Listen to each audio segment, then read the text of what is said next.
Hello दोस्तों, आप सभी का स्वागत है आपके अपने चैनल करंट चैट में। तो आइए शुरू करते हैं डेली इकोनॉमिक टाइम्स की न्यूज। तो आज है डेट 6 जुलाई 2023। और अगर आपने हमारे चैनल को लाइक और सब्सक्राइब नहीं किया है तो दोस्तों प्लीज उसे लाइक कर दीजिए और सब्सक्राइब भी कर दीजिए। तो चलिए बढ़ते हैं आज की न्यूज की तरफ। आज बढ़िया बढ़िया SEBI sent notices to NSE alleged misuse of the software। तो दोस्तों NSE क्या है? एक सॉफ्टवेयर मीन्स एक पूरा स्टॉक एक्सचेंज है। तो वो क्या करता है, मीन्स कभी कभी मीन्स उनके जो ट्रेडर्स होते हैं वो उन सॉफ्टवेयर का बहुत ही ज्यादा मिसयूज करते हैं। तो उससे क्या होता है कि उनको ट्रेडिंग में बहुत ज्यादा फायदा होता है, इसीलिए वो कभी कभी मिसयूज करते हैं। तो यहाँ पे वही हुआ और सेबी ने उनको एक नोटिस भी भेज दी। और यहाँ पे लिखा है TAP। तो उसका मतलब क्या है, यहाँ पे आप देख सकते हैं ट्रेडिंग एक्सेस पॉइंट, जहाँ से सभी ट्रेड्स कैलकुलेट और वो सब होते हैं। तो ये एक सिस्टम है जो कि इंट्रोड्यूस किया था 2008 में। और ये यूज यहाँ पे लिखा है इसका use to monitor number of orders broker send to stock exchange. तो ये सभी मीन्स यहाँ से सभी ऑर्डर प्रोसेस हो सकते हैं यहाँ से। और यहाँ पे पहली बार मिसयूज हुआ था 2013 में और वो डिटेक्ट हुआ था 2017। यानी कि 4 साल कितना पैसा ट्रेडर्स ने कमाया होगा इससे, आप सोच सकते हैं। तो ये बहुत ही बड़ा इसका मिसयूज हो सकता है, इसीलिए सेबी ने एक नोटिस भेजा है NSE को। तो नेक्स्ट न्यूज है अदानी प्रमोटर्स में पैर मोर स्टेक इन ग्रुप कंपनीज। यानी कि पैर यानी कि अपना स्टेक को डाइल्यूट करना। तो यहाँ पे आपने अभी न्यूज बहुत सुनी होगी कि GQG पार्टनर ने वापस उन $1 बिलियन इन्वेस्ट किया है। कितना? $1 बिलियन। और बहुत सारे इन्वेस्टर्स ने।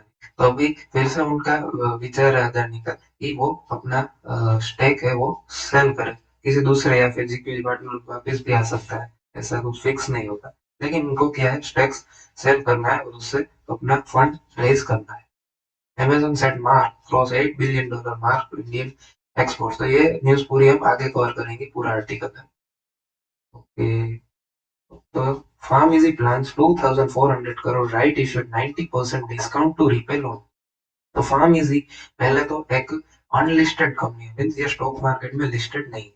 तो भी ये राइट इश्यू निकाल रही है और किसके लिए? अपनी लोन को रीपे करने के लिए। और वो भी कितना? 90% डिस्काउंट पे। देख सकते हैं दोस्तों। तो इनका स्टेक कितना डाइल्यूट होगा, जिनके पास इतना इनका जो स्टेक है वो कितना डाइल्यूट होगा वो आप सोच सकते हैं। यहाँ पे भी लिखा है कि ये रहा 1 मिनट, ये रहा investors not taking part will see massive dilution in holding. क्योंकि इनकी वैल्यूएशन $5.6 बिलियन है और ये राइट इश्यू इतना है, मीन्स अप्रोक्स आप कह सकते हैं कि 10% जितना। और वो भी 90% डिस्काउंट में। आप सोच सकते हैं कितना बड़ा डाइल्यूशन होने वाला है। और ये इसका साइज है 2400 करोड़ रुपीज। और राइट इशू का मतलब अगर आपको नहीं पता तो मैं आपको समझा दूं कि जो उनके एग्जिस्टिंग शेयर होल्डर्स होते हैं उनको पहले राइट देंगे कि आप हमारे शेयर्स खरीदो। और वो अगर फुल सब्सक्राइब नहीं होता तो ही वे दूसरे इन्वेस्टर्स को सेल करते हैं। और इसका साइज है $5.6 बिलियन। और ये एक अनलिस्टेड कंपनी है, यानी कि स्टॉक मार्केट में लिस्ट नहीं है। Okay. Cabinet gives note to draft data protection bill. अभी हमने लास्ट में भी बात की थी शायद जून के महीने में कि डेटा प्रोटेक्शन बिल आने वाला है, जिससे हमारा पूरा डेटा प्रोटेक्ट रहेगा और हमारी प्राइवेसी भी प्रोटेक्ट रहेगी। तो ये बिल है 2000 का। तब इंटरनेट भी इतना इवॉल्व नहीं हुआ था और अब तो आप देख सकते हैं कि AI आ गया, मशीन लर्निंग वो सब आ गया। तो कितना चेंज लाना पड़ेगा हमारे पूरे बिल में। तो इसका जो कैबिनेट ने नोट दे दी, यानी कि पार्लियामेंट में हमें पास करना पड़ता है कि यह बिल हमें बनाना है। तो सभी राज्यसभा लोकसभा सभी ने ये बिल पास कर दिया है। और इन नटशेल मीन्स यहाँ पे एक शॉर्ट में आपको एक पूरी समरी दी गई है कि government retains penalty of 250 crore पर इंस्टेंस। यानी कि कुछ भी जैसे गूगल ने अपनी प्राइवेसी को हर्ट किया कस्टमर को तो उनको पेनल्टी 250 करोड़ की लग सकती है per instance. Data protection board can raise fine up to 500 crore. या बेसिक बेसिक देख सकते हैं। और किड्स की डेफिनेशन दी है, anyone is below 18 is considered as kid and companies can be told to delete that data. यानी कि किड्स का डेटा कंपनी डिलीट कर सकती है। मीन्स गवर्नमेंट अगर बोलेगी कि किड्स का डेटा आप डिलीट करो तो वो डिलीट कर देगी। मीन्स कंपनी को करना ही पड़ेगा। ओके, तो बढ़ते हैं नेक्स्ट न्यूज की तरफ। और ये एक बेसिक न्यूज़ है, Jio likely to sign 5G गेट deal with Nokia for 1.7 billion dollar. अभी इसमें थोड़ी क्लियरिटी नहीं है मुझे, तो मैं आपको बाद में ये न्यूज़ पूरी अच्छी तरीके से समझा दूंगा। ओके, फिर ये जो पॉलिटिक्स है वो हम कवर नहीं करेंगे। हाँ यार, auto incorporate puts pay hikes in top gear as profit surge. कल ही हमने बहुत सारे न्यूज़ मीन्स देखे थे कि मारुति सुजुकी कैसे मीन्स ऑटो पूरी ऑटो इंडस्ट्री कैसे इंक्रीज हो रही है, और उनके स्टॉक प्राइस भी बहुत ही अच्छी तरीके से बढ़ रहे हैं क्योंकि प्रॉफिट बढ़ रहे हैं। तो प्रॉफिट बढ़ने से क्या होगा, जो उनके एम्प्लॉयज होंगे उनकी सैलरी भी बढ़ेगी, वही इसमें लिखा है, सिंपल। और यहाँ पे डेटा दिया गया है, apart from salary hikes employees get performance based bonus. इसका मतलब है कि अगर आपका परफॉर्मेंस अच्छा होगा तो आपको बोनस भी मिलेगा, जितना परफॉर्मेंस अच्छा होगा उतना ज्यादा बोनस मिलेगा। आप देख सकते हैं डेटा की Hyundai मोटर 13 से 16% उन्होंने हाई कर दी है सैलरी, और मारुति ने सबसे ज्यादा 14 से 15% तक अपनी सैलरी हाई कर दी। और ये मारुति सुजुकी की एक और न्यूज है, ये सब हम बाद में कवर करेंगे। एक ही second. Irie, Maruti scorches streets with new MPV stock soars to a record high। यानी कि मारुति ने अभी अभी एक नई एसयूवी लॉन्च की है, इन्विक्टो बस मीन्स इन्विक्टो। इसका प्राइस उन्होंने रखा है 25 लाख, जो कि उनकी मोस्ट एक्सपेंसिव कार है। और ये आप चेक कर सकते हैं, जो टोयोटा की इनोवा हाई क्रॉस है वो बिल्कुल इससे मैच करती है, टोयोटा हाई क्रॉस से। दोनों सेम एग्जैक्ट ही है। अब आप देख सकते हो, और इनका स्टॉक कल बहुत ही बड़ा था और उनकी मार्केट कैप हो गई है अब 3 लाख करोड़ रुपीस, और इन्होंने 10,000 का मार्क छुआ है पहली बार। मीन्स इनका स्टॉक प्राइस अब 10,000 के पार हो चुका है पहली बार। तो ये बहुत ही अच्छी न्यूज है ऑटो इंडस्ट्री के लिए। और ये ऑटो इंडस्ट्री वही है जो आई थिंक 2019 में बहुत ही नीचे हुई थी, 2018 या 19 में बहुत ही क्या हो गई थी, डाउन हो गई थी। Okay? India's public Wi-Fi coverage falls way short of target।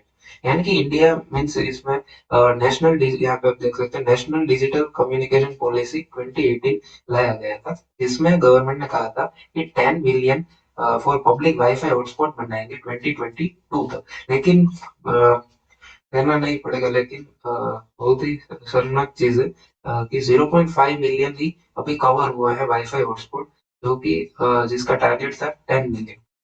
Percentage wise देखे तो सिर्फ 5% ही उन्होंने क्या कवर किया है अभी तक।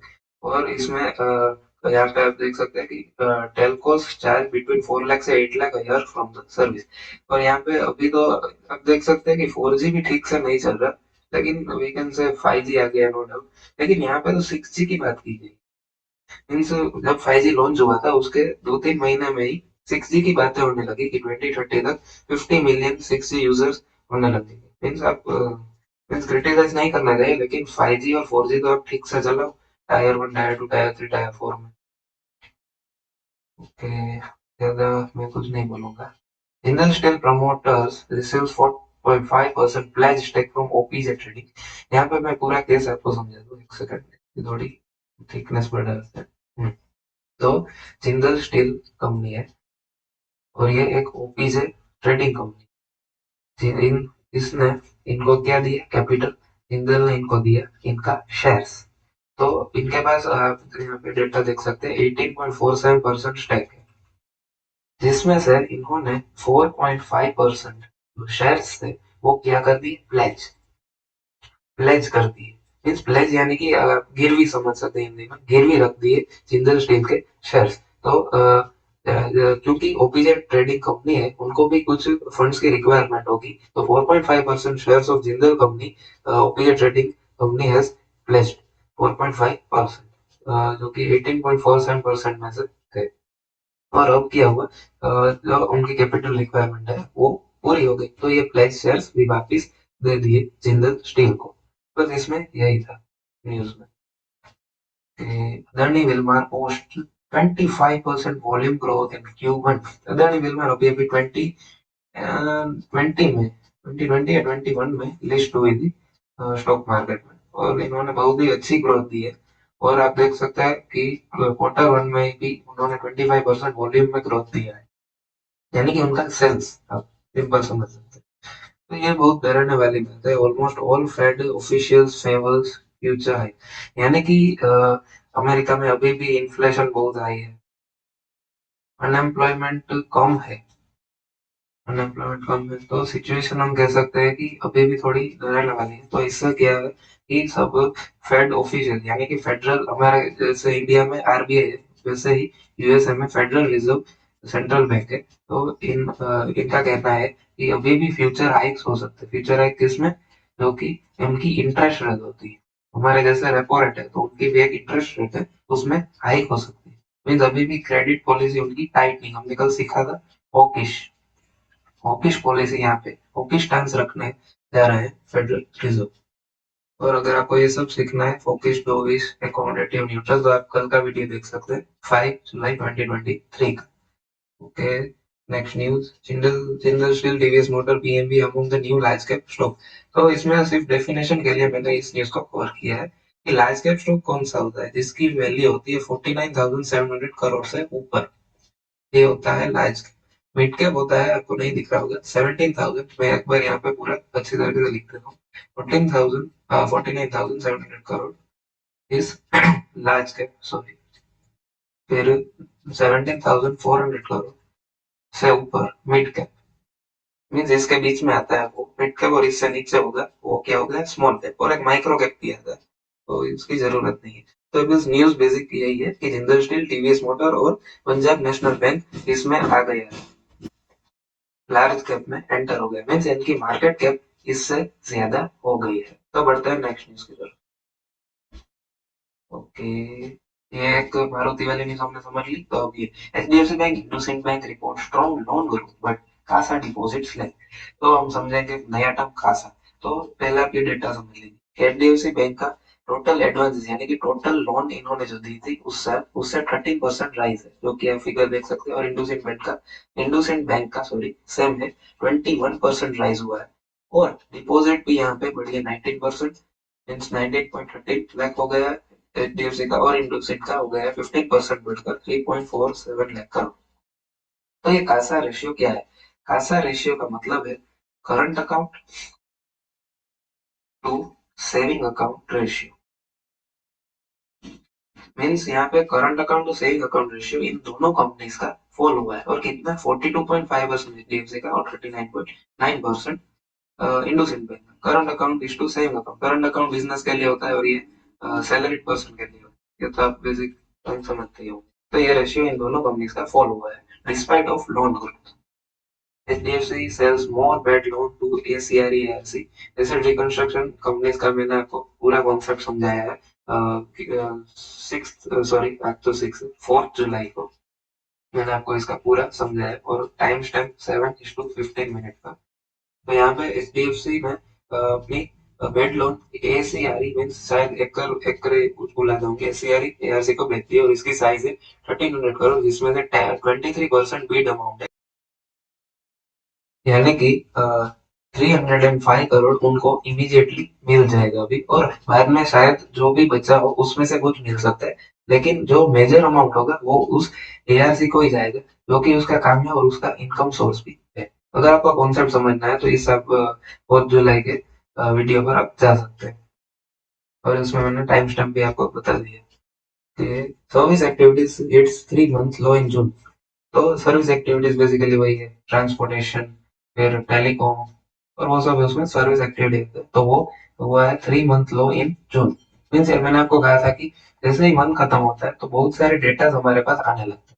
जैसे कि हमने देखा था, if I am not wrong, तो मुझे अभी याद नहीं आ रहा, लेकिन हमने बहुत सारे डेटा देखे थे 1 जून से लेकर मीन्स 3 जुलाई से लेकर हमने बहुत सारे डेटा देखे हैं। तो ये पीएमआई क्या है? ये है परचेजिंग मैनेजर्स इंडेक्स। तो ये अगर 50 से ऊपर होता है इसका मतलब ये है कि हमारी इंडस्ट्री ग्रो हो रही है, जो कि अभी सर्विस का आप देख सकते हैं कि 58.5 है, जो कि पहले से आप यहाँ पे अप्रोक्स देख सकते हैं 62 पॉइंट समथिंग था, तो उससे कम होकर 58.5 हो रहा है। लेकिन नो डाउट ये ग्रो तो हो ही रहा है, सिर्फ 3 मंथ लो में अभी है, वही न्यूज में बोला गया है।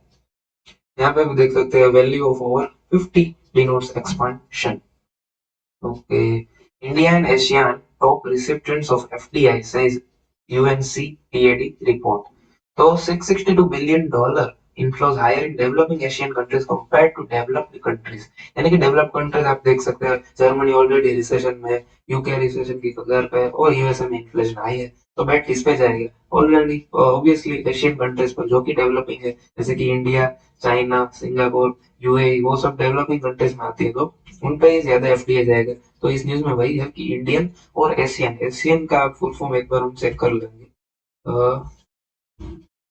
Asian countries means full form हम चेक कर लेंगे एक बार। आप देख सकते हैं association of south east Asian nation, जिसमें 10 साउथ ईस्ट एशियन नेशन है। पहले इसमें 5 ही थे, आप देख सकते हैं यहाँ पे पूरा, आप सर्च करके देख सकते हैं। तो इसमें यही कहा गया कि इन दोनों में सबसे ज्यादा एफडीआई आया है, और इसमें इंडिया का अलग से नाम इसीलिए क्योंकि इंडिया इसका पार्ट नहीं होगा। और यहाँ पे एक और डेटा है कि China the second largest FDI host country in the world, so 5% increase while FDI in Gulf region decline. Gulf countries यानी कि यूएई, सऊदी अरेबिया और वो सब, कुवैत और वो सब, इसमें कम हुआ है, और चाइना में 5% से बढ़ा है। तो यहाँ पे थोड़ा बेसिक इंफॉर्मेशन दी है कि ग्लोबली एफडीआई डिक्लाइन 12%, ग्लोबल में एफडीआई 12% से कम हुआ है। और इंडिया इज फिफ्थ, यहाँ पे आप देख सकते हैं, India is fifth top host location for international EV battery and R&D project. India's international project finance deals up 64% and second top recipient. India के लिए बहुत ही अच्छी न्यूज है, बहुत ही अच्छा इंडिया कर रहा है एफडीआई में। और मैंने आपको समझाया था कि एफडीआई कैसे जीडीपी को डायरेक्ट कंट्रीब्यूट करता है। एफडीआई क्लीन एनर्जी, आप वापस देख सकते हैं एफडीआई। तो इसमें इंडिया स्टैंड करता है फॉर एफडीआई क्लीन एनर्जी, मतलब कि renewable energy, solar energy, wind energy, वो सब में, ईवी में और वो सब में, कि एफडीआई सबसे ज्यादा किन देशों में आया है। तो वो भी पहले तो आप देख ही सकते हैं कि डेवलपिंग कंट्री से होगी। इसमें पहला नाम है ब्राजील, इसमें आया है $114 billion.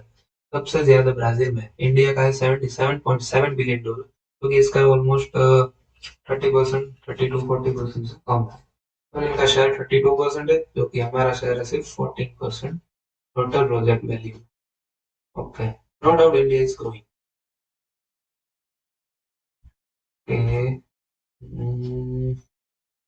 Okay, sports event turn out to be a money spinner for hotel. Money spinner यानी कि जो कैश काउ एक तरीके से हम कहते हैं, कि जिससे बहुत ही हमारी इनकम बढ़ जाती है फॉर होटल। तो स्पोर्ट्स इवेंट ये सही बात भी है, क्योंकि जब जब स्पोर्ट्स इवेंट किसी में होते हैं तो बहुत सारे ऑडियंस बाहर से देखने के लिए आते हैं। तो अभी एक किस्सा हुआ था, गुजरात में जो आईपीएल फाइनल था, आईपीएल का फाइनल मैच था। इसमें क्या हुआ, बहुत सारे बिलियनर्स भी मैच देखने के लिए आए थे।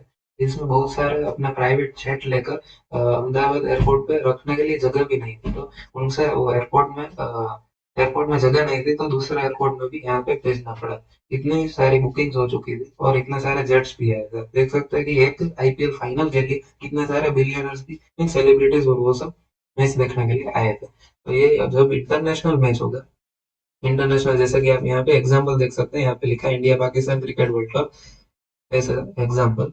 तो इसमें कितना ज्यादा ऑडियंस होगा, और इसमें नो डाउट सेलिब्रिटीज वो सब कम होते हैं, क्योंकि आईपीएल में सेलिब्रिटीज की भी टीम होती है। तो आप क्राउड की बात तो देख सकते हैं, इससे होटल इंडस्ट्री को बहुत ही अच्छा खासा फायदा होता है। और occupancies reach upwards of 85% with room rates surpassing previous benchmark। यानी कि होटल इंडस्ट्री को डायरेक्ट फायदा होगा, क्योंकि जैसे ही वो डिमांड बढ़ेगी तो वो क्या करते हैं, प्राइस बढ़ा देंगे, बेसिक लॉ ऑफ इकोनॉमी। तो अमेजोन की आ गई news, Amazon to sell past $8 billion mark in cumulative Indian export in 2023। India से जो अमेजोन एक्सपोर्ट कर रहा है वो हो गया है $8 बिलियन। $20 बिलियन का टारगेट है 2025 तक। अमेजोन ने पहले 2015 में अपना अमेजोन ग्लोबल सेलिंग लॉन्च किया था। जैसे कि अब एप्पल आ रहा है मैन्युफैक्चरिंग में, सेमीकंडक्टर चिप्स आ रहे हैं, तो इसमें 1.25 लाख इंडियन एक्सपोर्टर ज्वाइन हुए हैं, और इसमें 1200 से ज्यादा एक्सपोर्ट 1 करोड़ प्लस सेल्स कर रहे हैं। ये एक अच्छी न्यूज है। और इसमें आप देख सकते हैं कि किस किस कंट्रीज में top means top 5 top destination कौन से इंडियन एक्सपोर्टर्स के, तो वो है यूएस, यूके, जर्मनी, यूएई और फ्रांस। इस न्यूज में यही था कि टारगेट अभी $20 बिलियन का है, और हमने न्यूज कवर की थी कि अमेजोन का इन्वेस्टमेंट आई थिंक $23 बिलियन तक हो जाएगा 2030 तक, if I am not wrong. Okay, expanded DigiLocker will soon be your one stop docu hub. तो एक बात मुझे अभी समझ में नहीं आती कि ये डॉक्यूमेंट्स हम अगर डिजिलॉकर पे दिखा दे तो भी कहीं कहीं जगह पर ये एक्सेप्ट नहीं हो रहा है। ये मेरे गवर्नमेंट से कंप्लेन है, लेकिन मीन्स वो मेरी तरफ से एक सजेशन है कि ये डॉक्यूमेंट्स अभी भी बहुत सारी जगह पे ऑनलाइन देखे ही नहीं दे रहे, हमें ओरिजिनल लेके जाना ही पड़ता है। इसका फायदा ही क्या हुआ ऑनलाइन में? इसमें यही लिखा है कि expanded DigiLocker will soon be your one stop docu means ये अब देखेंगे कि ये मीन्स होगा कि नहीं इम्प्लीमेंट। इसमें लिखा है कि योर इनकम टैक्स रिटर्न में soon be available document means income tax का जो डॉक्यूमेंट होगा आईटी रिटर्न वाला वो भी डिजी लॉकर में आ जाएगा ताकि किसी को नुकसान ना हो, लेकिन मुझे तो नुकसान ही हुआ है। बस ऐसे ही बोल रहा हूँ, लेकिन ये यूजफुल तो बहुत है कि मोस्ट ऑफ जगह पे ये हो जाता है इससे। तो दोस्तों आज की न्यूज में बस यही था, होप आपको मजा आया होगा और होप मेरी साउंड भी अब थोड़ी क्लियर होगी। और thank you to bear for means fast days and sorry for that also. तो थैंक यू, आज की न्यूज में बस यही था। और प्लीज लाइक कर देना दोस्तों, क्योंकि मुझे वीडियो बनाने में 2 से 3 घंटे लगते हैं, लेकिन आपको 2 सेकंड ही लगेंगे और इससे मुझे भी फायदा होगा और मोटिवेशन मिलेगा। Thank you.